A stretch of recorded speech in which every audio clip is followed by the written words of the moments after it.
இன்றைக்கு தேர்தல் ஆணையமே சொல்லியிருக்குது இவ்வளோ ரூபாய் செலவு செய்யணும் அந்த நிர்ணயிக்கப்பட்டிருக்குது. அதனால் தேர்தல் செலவு இருக்கத்தான் செய்யும். காரில் போகிறோம், டீசல் அடிக்கணும்ல, இப்போ டீசலில் தண்ணியிலே விடும். அப்போ டீசல் அடிக்கிறதுக்கு செலவு பண்ணி தானே ஆகணும்.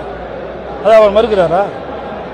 எல்லாம் வேணுமெண்டே திட்டமிட்டு உங்களை செய்தி ஒரு பரபரப்பான செய்தி பத்திரிகையில் ஊடகத்திலையும் போடுவீங்க. நீங்கள் இப்போ அவர் கேட்கல, அவர் சொல்ல கேட்டு தானே பரபரப்பான செய்தி என்ன கேள்வி கேட்குறீங்க?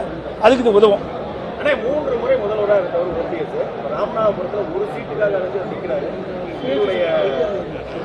இதை அவரிடம் கேட்க வேண்டிய கேள்வி. என்னிடம் இதை கேட்டால் நான் என்ன பதில் சொல்றது? சேலம் பொதுக்கூட்டத்தில் பிரதமர் பேசும்போது அடுத்த 5 ஆண்டு காலம் தமிழ்நாட்டுக்கு ரொம்ப முக்கியமானது, ஊழலை தடுக்கிறதுல கடுமையான நடவடிக்கை எடுக்கும், பிற அரசியல் கட்சிகளுக்கு மிரட்டல் எடுக்கும் வகையில் பேசியிருக்காங்க. பிற கட்சி கிடையாது, ஆளுகிட்ட கட்சிக்கு தான் சொல்லுங்க. பிற கட்சி ஆளுது. இங்க யார் ஆளுறாங்க?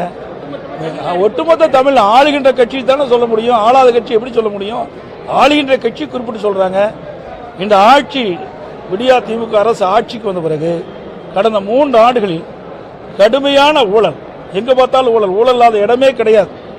போதைப்பொருள் விற்பனை, திமுக நிர்வாகிகளே வெளிநாட்டுக்கு போதைப்பொருள் கடத்தக்கூடிய சூழலெல்லாம் பத்திரிகையில் ஊடகத்தில் நீங்க வெளியிட்டீங்க. அப்படிப்பட்ட நிலைமையில இன்றைக்கு தமிழ்நாட்டை காப்பாற்றணும்னா நான் ஏற்கனவே சொன்னேன், இந்த தேர்தலில் அதிமுக வெற்றி பெற்றால் தான் தமிழ்நாட்டை காப்பாற்ற முடியும்.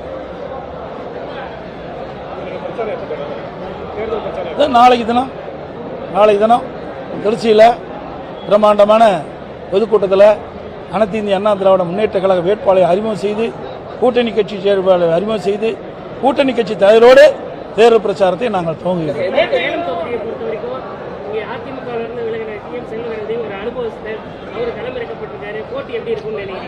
என்ன அனுபவிச்சார்? கட்சி மாறி அனுபவிச்சார்.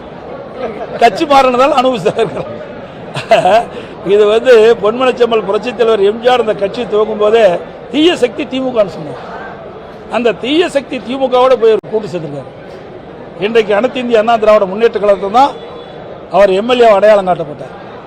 அனைத்து இந்திய அண்ணா திராவிட முன்னேற்ற கழக தொண்டர்கள் நிர்வாகிகள் இரவென்றும் பகலென்றும் பாராமல் ரத்தத்தை வியர்வையாக சிந்தி அம்மாவுடைய ஆணை ஏற்று, தலைமை கழகத்துடைய ஆணை ஏற்று திருச்செங்கோட்டில் உழைச்சி அவரை வெற்றி பெற செய்து அமைச்சராக்கினாங்க. அதுக்கு பிறகு நாடாளுமன்ற உறுப்பினராக்கினாங்க. அதே இந்த கட்சிக்கு மிகப்பெரிய துரோகம் செஞ்சிருக்கார். இந்த துரோக செயலுக்கு நம்முடைய சேலம் மாவட்ட மக்கள், சேலம் நாடாளுமன்ற தொகுதிக்கின்ற வாக்காளர் மக்கள் தகுந்த தண்டனை அவருக்கு வழங்குவார்கள். அந்த தண்டனை தோல்வி. நன்றி. எனக்கு